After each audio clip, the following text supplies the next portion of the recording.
بشیر رضی اللہ عنہ اس کے پیٹ پر نیچے سے تلوار چلا دیتے ہیں اور اس کو جہنم رسید کر دیتے ہیں۔ مسلمانوں، وہ کون سی چیز تھی جس نے غلام کو غالب اور آقا کو مغلوب کر دیا؟ سچ فرمایا ہے اللہ تبارک و تعالی نے وَأَنْتُمُ الْأَعْلَوْنَ إِن كُنتُم مُؤْمِنِينَ کہ تم ہی سب بلند رہو گے اگر تم مومن ہو۔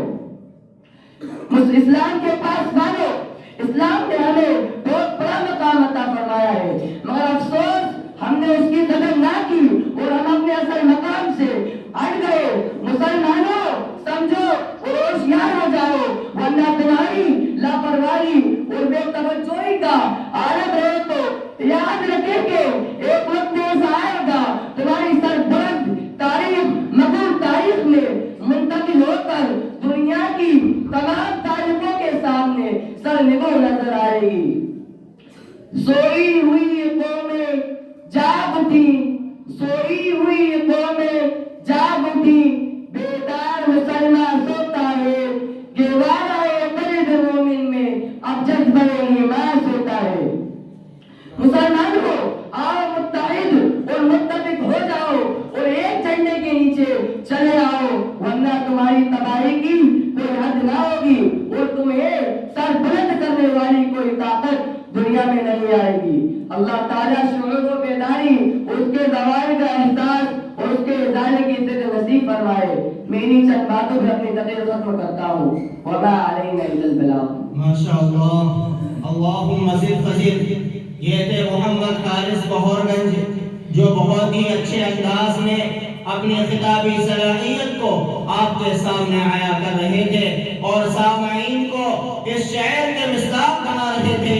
دل بدل سکتے ہیں، جذبات بدل سکتے ہیں، دل بدل سکتے ہیں، جذبات بدل سکتے ہیں، ملک کے فکر و خیالات بدل سکتے ہیں، دور موجود کے دن و رات بدل سکتے ہیں، دور موجود کے دن و رات بدل سکتے ہیں، تم بدل جاؤ تو یارو حالات بدل سکتے ہیں۔ اس کے بعد ہم اپنے پروگرام کو آگے بڑھاتے ہوئے اگلے مصاحب محمد قاسم بھوپال کو دعوت دیتے ہیں اس شعر کے ساتھ۔ نہ ہو ماحول سے مایوس، دنیا خود بنا اپنی، نہ ہو ماحول سے مایوس، دنیا خود بنا اپنی، دلوں میں حوصلہ اور حوصلوں میں جان پیدا کر۔ ضرورت ہے کہ ماضی کی طرح روشن ہو مستقبل، ضرورت ہے کہ ماضی کی طرح روشن ہو مستقبل، کوئی بوزر، کوئی خالد، کوئی سلمان پیدا کر، جن کا عنوان ہے مقام صحابہ رضی اللہ تعالی عنہم۔ السلام علیکم ورحمۃ اللہ وبرکاتہ۔ الحمد للہ رب العالمین، والصلاة والسلام علی خاتم النبیین محمد وعلی آلہ واصحابہ اجمعین۔ فقد قال النبی صلی اللہ علیہ وسلم: اصحابی کالنجوم بأیہم اقتدیتم اہتدیتم۔ میرے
اللہم زد فزد. یہ تھے محمد قاسم بھوپال جو بہت ہی بے باک انداز میں اپنا خطاب پیش کر رہے تھے. میرے عزیز ساتھیوں، موصوف قد و قامت کے اعتبار سے بڑے چھوٹے معلوم ہو رہے تھے، لیکن اپنے چھوٹے منہ سے بڑی بات کہہ گئے. یہ بچے نہیں، قوم کا سرمایہ ہے. یہ بچے نہیں ہیں، قوم کا سرمایہ ہے. ان کی باتوں میں مستقبل کا اشارہ ہے. اس کے بعد ہم اپنے پروگرام کو آگے بڑھاتے ہوئے اگلے مصاحب محمد سلمان سرا کو دعوت سخن پیش کرتے ہیں اس شعر کے ساتھ کہ امت کی سرپرستی عالم کو دی خدا نے. امت کی سرپرستی عالم کو دی خدا نے، رحمت بھی ہے برستی عالم ہی کی دعا سے. جن کا عنوان ہے دور حاضر میں علماء کی ذمہ داری. السلام علیکم ورحمۃ اللہ وبرکاتہ. نحمده ونصلي على رسوله الكريم. اما بعد فقد قال الله تعالى في شان وارث الانبياء انما يخشى الله من عباده العلماء. وقال النبي صلى الله عليه وسلم العلماء ورثة الانبياء لأن الأنبياء لم يورثوا دينارا ولا درهما إنما ورثوا العلم. شمع کی روشنی سے ہر کنارہ جگمگاتا ہے. شمع کی روشنی سے ہر کنارہ جگمگاتا ہے. ایک عالم کی سعی سے عالم گل رہ پاتا ہے. محترم قابل قدر صدر صاحب و معزز سامعین کرام، آج میں اس قابل قدر محفل میں آپ کے سامنے دور حاضر میں علماء کی ذمہ داریاں کے موضوع پر محرک اللسان ہوں، قاصد البیان ہوں اور آپ سے توجہ اور ہمت افزائی کا دامن وابستہ کیے ہوئے ہوں. عاشقان محمد اس دنیا رنگ بو میں جب جب بھی ظلمات کی آندیاں چلی، فتنہ انگیزیاں ہوئی، ظالم کا دورہ چلا، فساد خون خرابہ کی چنگاریاں شعلہ پروری ہوئی، لوٹ مار غارت چڑھی، انسان کی تباہ کاریوں کے لیے ایندھن بنے. توحید ربوبیت کو زیر قدم رودا گیا، خدا کی الوہیت کو سپرد خاک کیا گیا، تو خدا قہار رسول جلال نے اپنے منتخب انبیاء اور رسول کو بھیج کر عالمی تباہی کا سدباب کیا. فدایان محمد، یہ تسلسل نبوت سلسلہ رسالت کی آخری کڑی محمد عربی ہادی عرب و عظم صلی اللہ علیہ وسلم پر پائے تکمیل کو پہنچی. اب نبوت نہ نبوت کا تصور ہی رہا. اب نبوت نہ نبوت کا تصور ہی رہا. ہاں مگر کار نبوت کا تسلسل تو رہا. خاتم النبی صلی اللہ علیہ وسلم کے کار نبوت کا بار غیر علماء کرام پر سونپا گیا. چنانچہ محبوب خدا نے فرمایا العلماء ورثۃ الانبیاء، یعنی اگر میرے بعد کار نبوت کا وارث کوئی ہوگا تو عالم ہوگا. اگر میرے بعد فلاح انسانیت کی باغ دور کسی کے ہاتھ میں ہوگی تو عالم کے ہاتھ میں ہوگی. اگر میرے بعد پیاسی امت کی سیرابی کے لیے جامع توحید کسی کے ہاتھ میں ہوگا تو عالم کے ہاتھ میں ہوگا.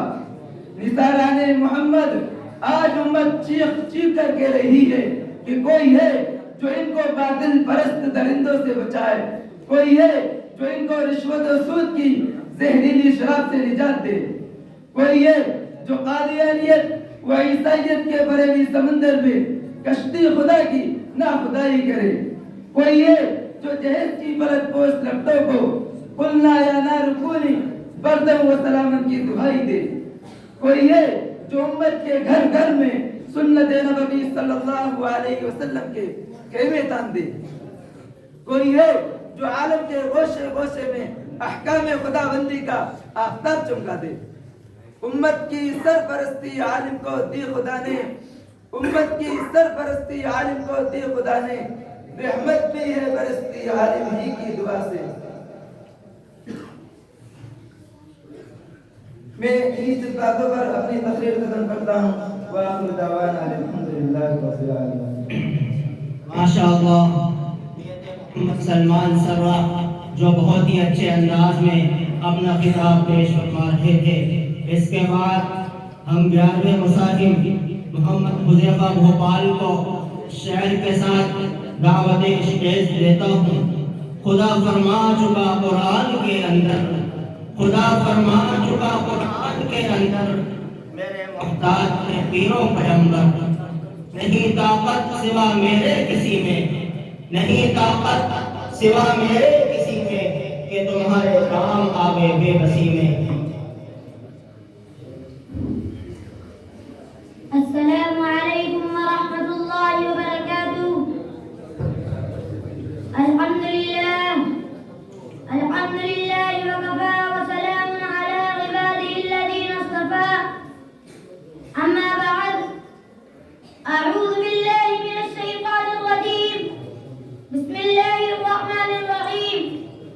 ان اللہ لا یغفر ان یشرک به ویغفر ما دون ذلك لمن یشاء ومن يشرك بالله فقد ضل ضلالا بعيدا. صدق اللہ العظیم.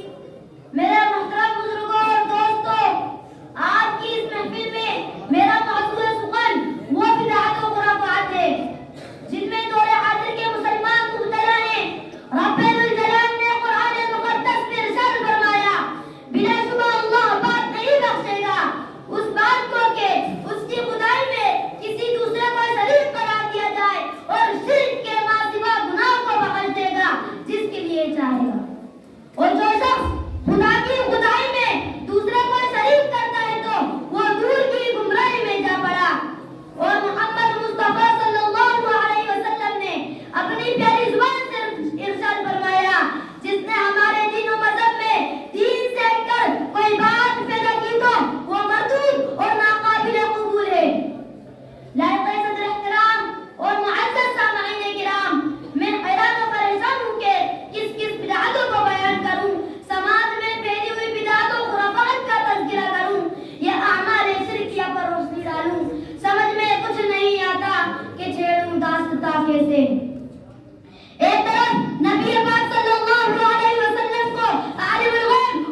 رکوع سجدہ کرنا، ہاتھ باندھ کر کھڑے رہنا، اس کے نام پر مال خرچ کرنا، اس کے نام کا روزہ رکھنا، اس کے گھر کا طواف کرنا، اس پر غلاف ڈالنا، یہ سب اللہ کی شان ہے۔ بزرگان دین کی مزاروں پر ہر سال متعین تاریخ میں عرس ہوتا ہے، جشن منایا جاتا ہے، قوالیاں ہوتی ہے، گانا بانا ہوتا ہے، بس نہ پوچھیے طرح خرافات ہوتی ہے، بھید رچایا جاتا ہے۔ میں اس شعر کے ساتھ اپنی تقریر ختم کرتا ہوں۔ نقش قدم نبی کے جنت کے راستے، نقش قدم نبی کے جنت کے راستے، اللہ سے ملاتے ہیں سنت کے راستے، وما توفیق الا باللہ۔ ماشاءاللہ، میں حضرات حکم صاحبان سے عرض خدمت کرتا ہوں کہ اگلے جو مساجد ہیں محمد حسان مختار نگر، یہ عربی دور کے طالب علم ہیں، عربی میں تقریر کریں گے، لیکن آپ حضرات کا نمبر اردو والے انداز دیکھ کر اشارات کا اور باڈی لینگویج کا اور انداز بیان کا اسی انداز کا نمبر دینا ہے۔ عربی کی فصاحت پر یا بلاغت پر نہ جائیے گا، کیونکہ یہ اس سال ایک طالب علم ایسا رہا جس نے عربی کا تقریر کی۔ آئندہ سال ہمارا یہ عزم ہے انشاءاللہ کہ ہم باضابطہ النادل عربی کی ایک باضابطہ انجمن چلائیں گے، جس میں تمام عربی کے جو طلبہ ہیں وہ سب شرکت کریں گے اور ان کا تمام تر پروگرام عربی میں ہی ہوگا۔ وہ انشاءاللہ اگلے سال، اس سال ایک نمونہ آپ کی خدمت میں پیش ہے۔ محمد حسان مختار نگر ڈائل سے۔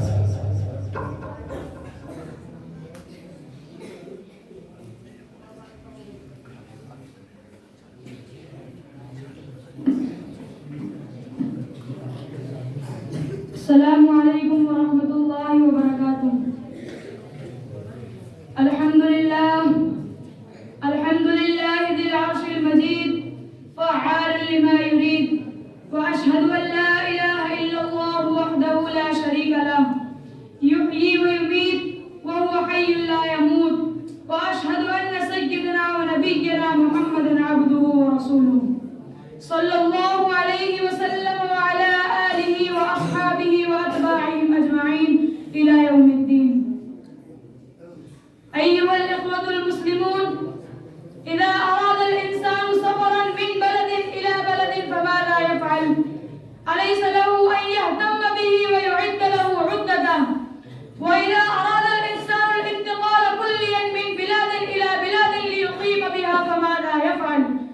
أليس يصفي حساباته من هذه وينقلها إلى تلك ويعمل كل ما فيه راحته وسلامته في سفره ومقامه؟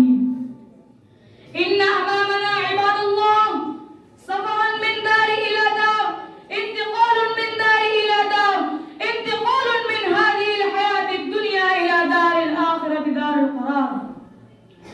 أمامنا طريق صعب لا بد من سلوكه، وأمامنا عقبات لا بد من المرور عليها، يجب أن نستعد لها بما يناسبها، يجب علينا أن نتزود بزاد سفرنا، وأن نقدم أمامنا لدار مقامنا، وأن نجعل هذه الدار متاعا لآخرتنا، فهذه مزرعة تلك، ومن زرع اليوم حصد غدا، فأين الآباء والأجداد؟ أين الأبناء والأقارب والأحفاد؟ أين الملوك والرؤساء؟ أين القضاة والأمراء؟ إنهم بلغوا ما قدموا وحصدوا وما زرعوا، وإنكم ستسيرون مسيرهم، فتذكروا هذا الطريق الموحش، تذكروا سكرات الموت ونزعات الروح، تذكروا القبر وسؤال منكر ونكير۔ كيف يكون حال الإنسان إذا بلغت الروح التراقي وظن أنه الفراق والتفت الساق بالساق، إذا تذكر أعماله السيئة وتقصيره في جانب الله؟ فهل ينبغي لمن آمن بالله واليوم الآخر، وهل يليق بمن عرف مصير الأوائل والأواخر ورأى أن الموت يأخذ الأصاغر والأكابر، أن يطمئن إلى هذه الحياة أو يركن إلى دنياه؟ قال رسول الله صلى الله عليه وسلم: كفى بالموت واحد وكفى باليقين غنى، وجلس على شفير قبر فبكى حتى بل الثراء، ثم قال: يا إخواني لمثل هذا فأعدوا. فعلينا أيها السادة أن نتقي الله ونتأهب للرحيل ونتزود لمقامنا، وأن نسأل الهداية والتوفيق والثبات، فإنه ولي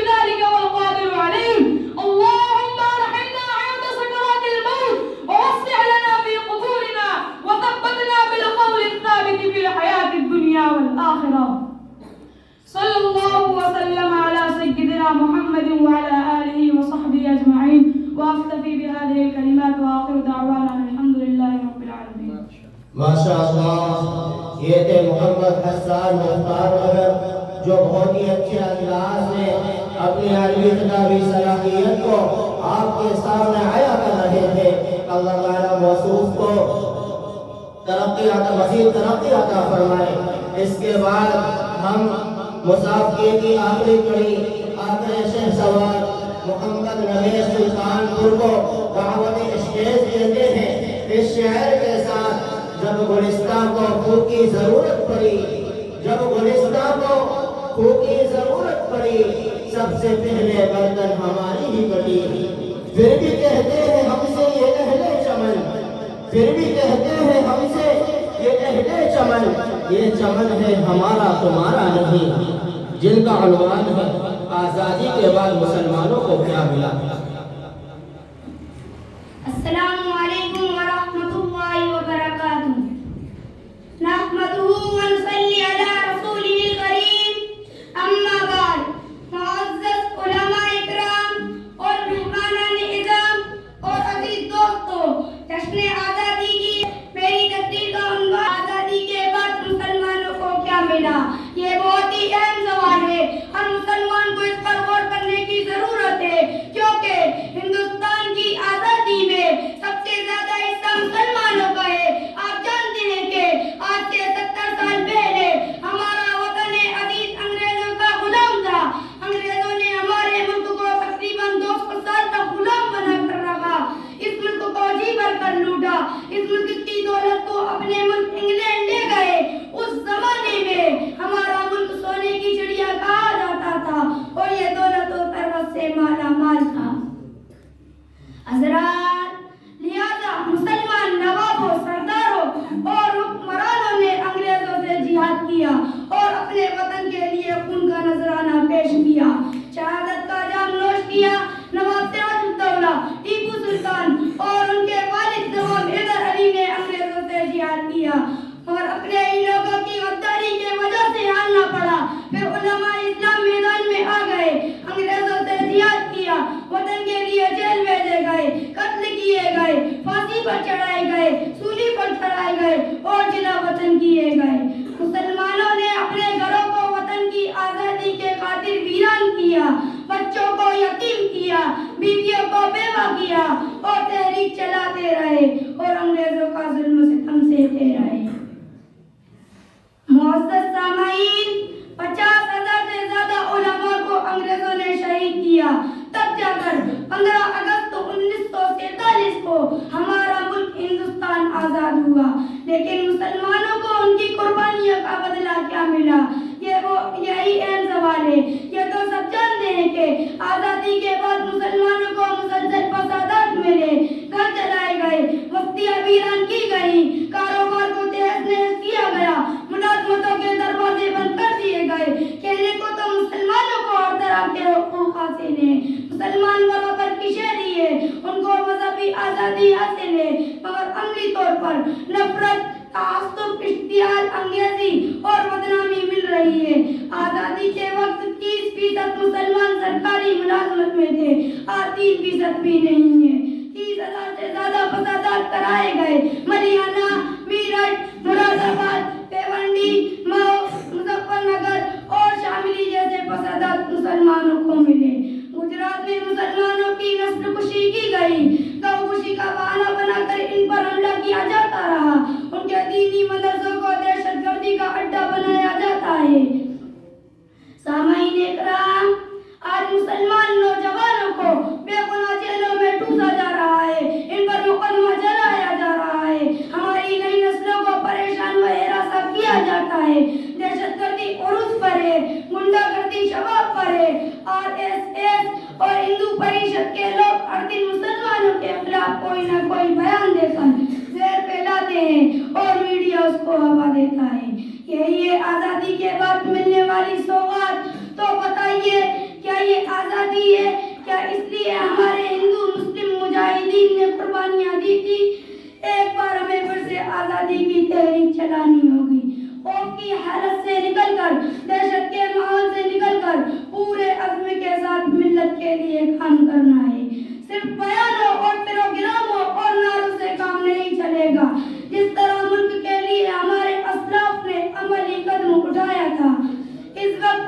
اس کی جرأت و ہمت، عزم و حوصلے کی ضرورت ہے، تب جا کر ہم امن و سکون کے ساتھ اس ملک میں رہ پائیں گے۔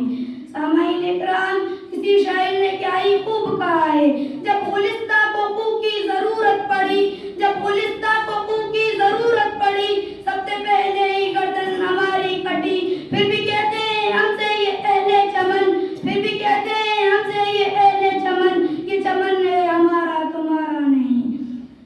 باخر دعوانا الحمدللہ رب العالمین۔ ماشاءاللہ، یہ تھے محمد نوید سلطان پور جو بہت ہی بے باک انداز میں اپنا خطاب پیش کر رہے تھے۔ الحمدللہ ثم الحمدللہ، آج کا ہمارا یہ اردو تقریر کا مسابقہ بآسانی اپنے اختتام کو پہنچا، اور اخیر میں اظہار تشکر کے لیے میرے ذہن میں یہ شعر بار بار آ رہا تھا، مشغولیت کے باوجود تشریف لائے ہیں یہاں، مشغولیت کے باوجود تشریف لائے ہیں یہاں، شکریہ ہے آپ کا، آپ پھر آئے یہاں۔ آج کی تقریب ہو گئی بحسن خوبی اختتام، آج کی تقریب ہو گئی بحسن خوبی اختتام۔ السلام السلام السلام السلام۔ السلام علیکم ورحمۃ اللہ وبرکاتہ۔ انتہائی دل خوشی اور مسرت سے گیت گا رہا ہے، اور نہ پوچھئے کہ ہم ارباب جامعہ کس قدر خوشی میں مگن ہیں کہ آپ تمام حضرات ایک چھوٹی سی دعوت پر بھاگے چلے آئے۔ اللہ آپ کے آنے کو مبارک کرے۔ حضرات سامعین، یہ ہمارا پروگرام ایک افتتاحیہ سمجھیے، ہمارا اصل پروگرام تو فضلہ کا ہے، جلسے کا نام جلسہ قدیم ہے۔ آپ میرے پیچھے جو پوسٹر دیکھ رہے ہیں اس پہ یقیناً آپ کو دکھائی دے رہا ہوگا کہ سالانہ مسابقہ خطابت لکھا ہوا ہے، لیکن اس پوسٹر کے پیچھے ایک پوسٹر اور چھپا ہوا ہے جس میں جلسہ ابناء قدیم لکھا ہوا ہے۔ یہ نشست ہم نے اس لیے رکھ لی تاکہ آپ حضرات کو اس بہانے سے رات کا قیام اس مادر علمی میں کرایا جا سکے، اور آپ کے اقوال ذری سے اور آپ کی قدم رنجائی سے اور آپ کی باتوں سے حضرت محتمم صاحب قاری محمد انوار عثمانی صاحب لطف اندوز ہو سکے، اور ان کو خوشی ہو اور ان کا دل مگن ہو کہ مدرسہ جب اپنے 20 سال مکمل کر رہا ہے، اس وقت مدرسے کی حالت یہ ہے، اور یہ مدرسے کے لیے بہت ہی فخریہ بات ہے کہ الحمدللہ ان 20 سالوں میں مدرسہ ہادہ نے 90 فضلاء ایسے تیار کر دیے جو پوری احمدی کے اندر الحمدللہ دین کی خدمت کر رہے ہیں۔ اللہ آپ کے آنے کو قبول کرے۔ حضرات سامعین، میں آگے کچھ کہوں گا، اس سے پہلے عرض یہ ہے کہ جو مسابقہ آپ دیکھ رہے تھے، دراصل یہ مسابقہ فائنلی مسابقہ تھا۔